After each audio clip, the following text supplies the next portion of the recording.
मैंने टैक्स के एग्ज़ाम में टॉप नहीं किया था। टैक्स के एग्ज़ाम में मेरी ग्लोबल पोजीशन आई थी दुनिया में, और उसके अलावा 2 एग्ज़ाम्स में मैंने पाकिस्तान में टॉप किया। और मैं मैसेज ये देना चाहूँगी कि मैंने अपने पैशन को फॉलो किया था। मुझे भी थोड़ी सी इनिशियली मिला था, वो रेजिस्टेंस मिली थी। मुझे कहा गया था कि ये फील्ड, मतलब लोग भी करते हैं कि ये इसमें क्या है, आपको तो मेडिकल करना चाहिए। तो सिर्फ अगर फीमेल्स जो हैं वो मेडिकल कर सकती हैं तो वो कोई भी और फील्ड जो है वो ज्वाइन कर सकती हैं।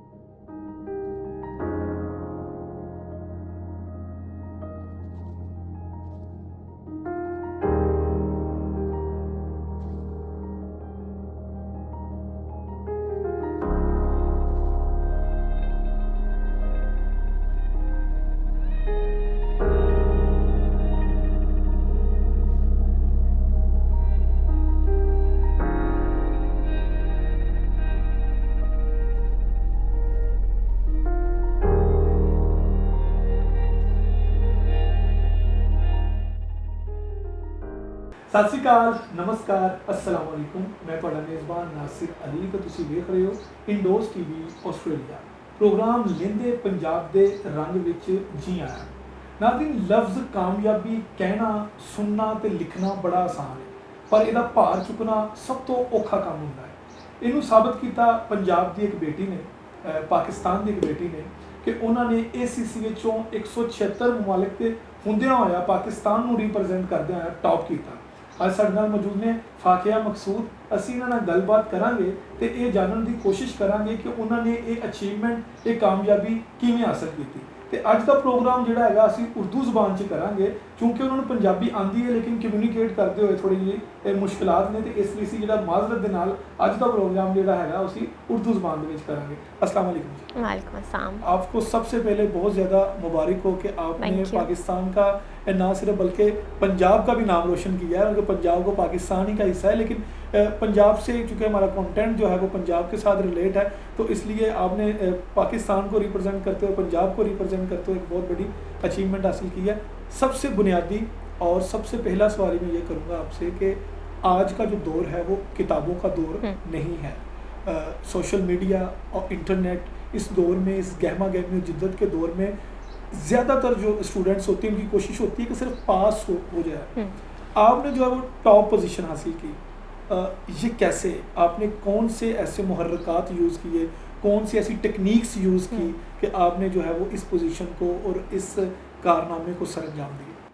देखिए, मैंने टॉप किया है टैक्स के एग्ज़ाम में, और टैक्स में आपको टैक्स लॉज याद करने पड़ते हैं, और फिर सिर्फ याद नहीं, अब वो हर सिचुएशन में हर डिफरेंट तरह से अप्लाई होंगे। तो उसमें जो टेक्निक्स मैंने यूज़ की थी वो ये थी कि मैंने सबसे पहले तो लॉज को अंडरस्टैंड किया है। उनको ज़ाहिर बात है याद करना पड़ता है, लेकिन उसमें ना रट्टा नहीं चल सकता, समझना भी पड़ता है, क्योंकि हर चीज़ जो हर क्वेश्चन डिफरेंट होगा।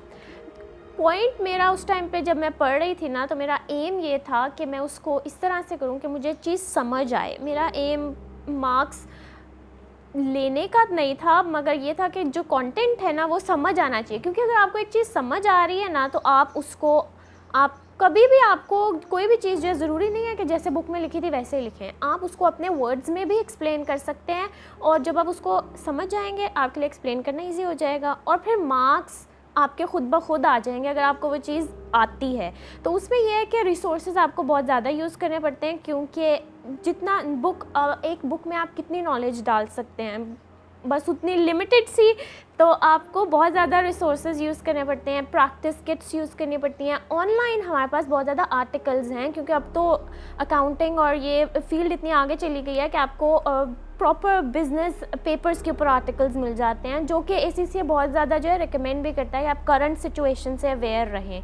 तो वो सारा कुछ आपको जो है ना एक बैलेंस रखना पड़ता है हर तरफ से नॉलेज का, और मेरे ख्याल से अगर आपके पास नॉलेज है तो फिर आपके लिए उसको पास करना जो है वो इजी हो जाता है। लेकिन आपका एम जो है वो बेसिकली पास करना नहीं होना चाहिए, उस चीज़ को समझना होना चाहिए, क्योंकि अगर आपको आज चीज़ समझ आएगी तो ऑब्वियसली जो है वो आपके लिए हेल्पफुल होएगी, और फिर आप पास इजीली कर जाएंगे।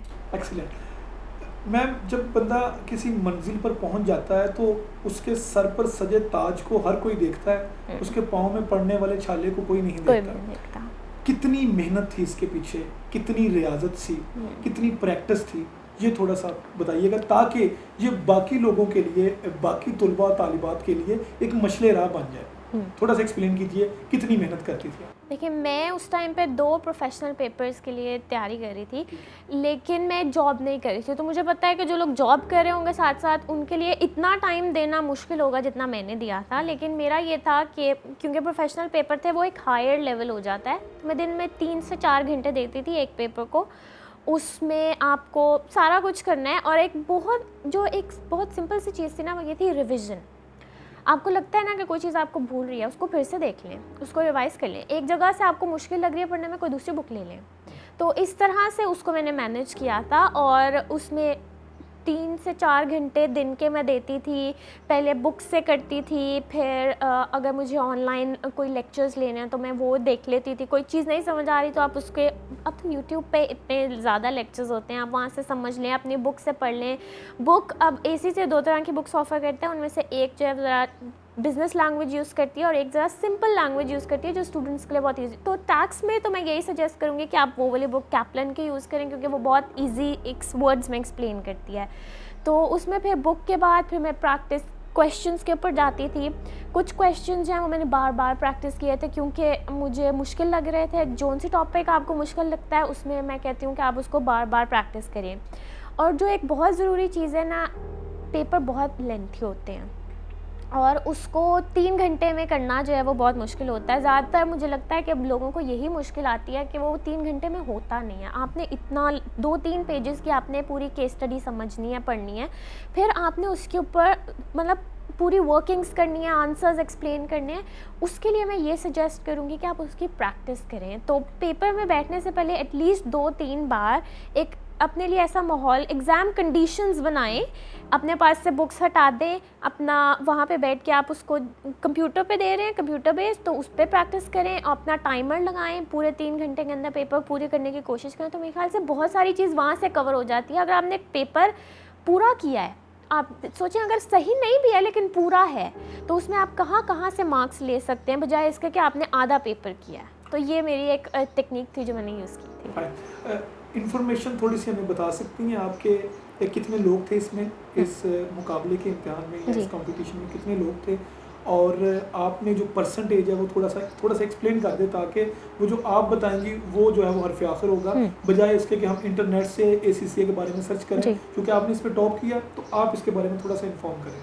अच्छा, इसमें 176 कंट्रीज़ से होते हैं स्टूडेंट्स, और एक टाइम पे अराउंड लाखों स्टूडेंट्स अपेयर होते हैं। करंट फिगर अच्छा मुझे याद नहीं है, मैं चेक कर सकती हूँ। तो वो अराउंड 300 लाख प्लस होता है, सो 300,000 प्लस होता है एक टाइम पे स्टूडेंट्स का। और अब जो जिस पेपर में मैंने टॉप किया, ये एक ऑप्शनल पेपर है, सो हर कोई चूज़ भी नहीं करता है, बिकॉज लोग अपनी अंडरस्टैंडिंग के और अपनी ईज़ के हिसाब से चूज़ करते हैं। तो ये इस तरह से। अच्छा, अब मुझे ये बताएं कि सबसे ज़्यादा किस चीज़ ने आपको हेल्पफुल किया? मतलब होता ये है कि हम पहले ही अपने गोल जो है, जो हमने सेट किए होते हैं, उसको पहले ही मुतय्यन कर लेते हैं कि मैंने इस जगह पर पहुंचना है। ऑब्वियसली आपने सोचा था कि मैंने इसको पास भी करना है या पोजीशन लेना है, या जो भी है। इस चीज़ में सबसे ज़्यादा हेल्प हो कि आप बोलें कि हाँ, अगर मैं ना कर पाती, अगर ये चीज़ ना होती, तो वो कोई शख्स हो सकता है, वो कोई मदद हो सकती है, कुछ भी हो सकता है।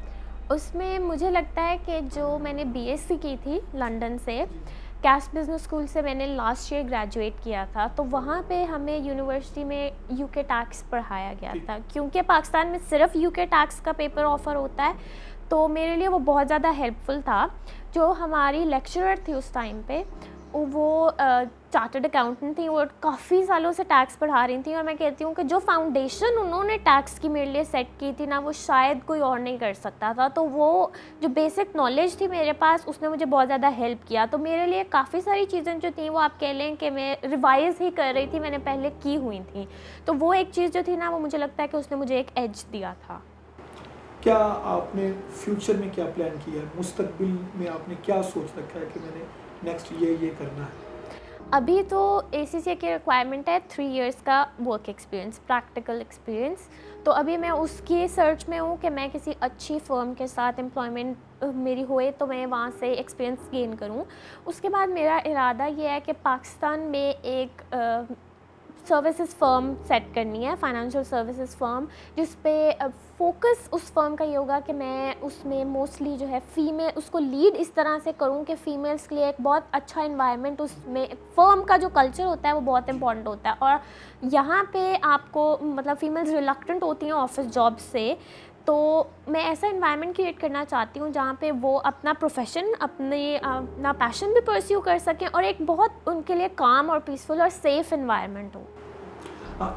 ये बताइए कि आप कभी डिस्ट्रैक्ट हुई थी कि ये मैं जो पढ़ रही हूँ या जो कर रही हूँ, मतलब होता ये है कि जब हम किसी चीज़ को हासिल करने के लिए उसमें लगन लगाते हैं, अपनी मेहनत लगाते हैं, थोड़ा सा हम जो कहते हैं कि नहीं थोड़ा सा डल हो जाते हैं। वो कौन सी चीज़ मोटिवेट करती थी कि नहीं नहीं डल नहीं होना, मतलब आपने सुस्त नहीं पड़ना, काहिल नहीं होना? कौन सी चीज़ मोटिवेट करती थी आप? मोटिवेट पढ़ाई के लिए मुझे जिस चीज़ ने मोटिवेट किया वो तो यही है कि मैंने नॉलेज गेन करनी है, कुछ करना है, कुछ बन के दिखाना है। क्योंकि मैं सबसे बड़ी हूँ घर में, तो वो एक्सपेक्टेशन जो हैं वो बहुत ज़्यादा हो जाती हैं। तो एक वो था कि अब मैं इतनी मेहनत की, मुझे ये अपॉर्चुनिटी मिली, बहुत सारे लोगों को नहीं मिलती कि वो बाहर अब्रॉड जाके पढ़ सके, वो अपॉर्चुनिटी मिली। तो उसके बाद मुझे ये था कि मैंने कुछ अचीव करना है, तो अगर ये गोल मैंने सेट किया तो मैंने अचीव करना है। तो ऑब्वियसली मैं कभी डिट्रैक्ट हो जाती थी, क्योंकि आपको लगता है कि इतना मुश्किल है और बहुत ज़्यादा मेहनत लग रही है, मैं कुछ और कर लेती हूँ। लेकिन उसके लिए मैं यही कहूँगी कि अगर आपके लिए बहुत ओवर पावरिंग हो जाता है कभी कभी, तो एक ब्रेक लेना जो है ना वो बहुत ज़्यादा ज़रूरी है। और उसके अलावा ये कि जो पेरेंट्स की सपोर्ट है वो आपको बहुत ज़्यादा मोटिवेट करती है। गैर निसाबी कुछ है आपकी ज़िंदगी में कि सिर्फ निसाब ही है? कोई नावल, कोई फ़िल्म, कोई किताब, कोई इसके अलावा? इसके अलावा ट्रैवलिंग है, ट्रैवलिंग का मुझे बहुत शौक़ है। हम शुरू से ही, हमारे फादर को भी बहुत शौक़ है, तो हम काफ़ी सारी कंट्रीज़ फिरे हुए हैं, शुरू से ही शौक़ था। मेरी नानू कहती थी कि इतनी सी एज में इन्हें क्या याद रहेगा कि हम उस मुल्क से होके आए थे, लेकिन हम पिक्चर्स देखते हैं, हमें बातें याद आती हैं कि हमने वहाँ पे फिर ये किया था। तो ट्रैवलिंग का बहुत शौक़ है, जगह एक्सप्लोर करने का बहुत ज़्यादा शौक़ है। कुकिंग मैं अपनी बहन के साथ, मेरी बहन को ज़्यादा है लेकिन मैं उसके साथ कर लेती हूँ। उसके अलावा मुझे योगा का और फिट रहने का जो है काफ़ी शौक़ है। तो मेरे सुबह उठते ही मेरा सबसे पहले ये होता है कि मैं अपनी एक्सरसाइज कर लूँ, ताकि एक तो मेरा दिन अच्छा हो जाता है, मूड अच्छा हो जाता है और बंदा जो है वो फिट भी रहता है। तो ये 2 मेरे शौक़ हैं। जिस मुल्क में हम रह रहे हैं वहाँ पे लिटरेसी रेट जो है, जो शरह ख़वानगी है, वो 51% है। और तालीम का अगर मयार देखा जाए तो पहली 5000 यूनिवर्सिटीज़ में तालीमी मैटर में पाकिस्तान की कोई यूनिवर्सिटी रैंक नहीं करती। तो ख़वातीन जो है वो माज़रत के साथ पाकिस्तान में ज़्यादा तालीम याफ्ता, या जो पसमानदा इलाके हैं वहाँ पे ज़्यादा तालीम याफ्ता नहीं है। आपने ख़ातून होके इस गोल को या इस कारनामे को सरअंजाम दिया, बाकी ख़वातीन के लिए आप मिसाल हैं। क्या आप पैगाम देंगी स्पेशली ख़वातीन को?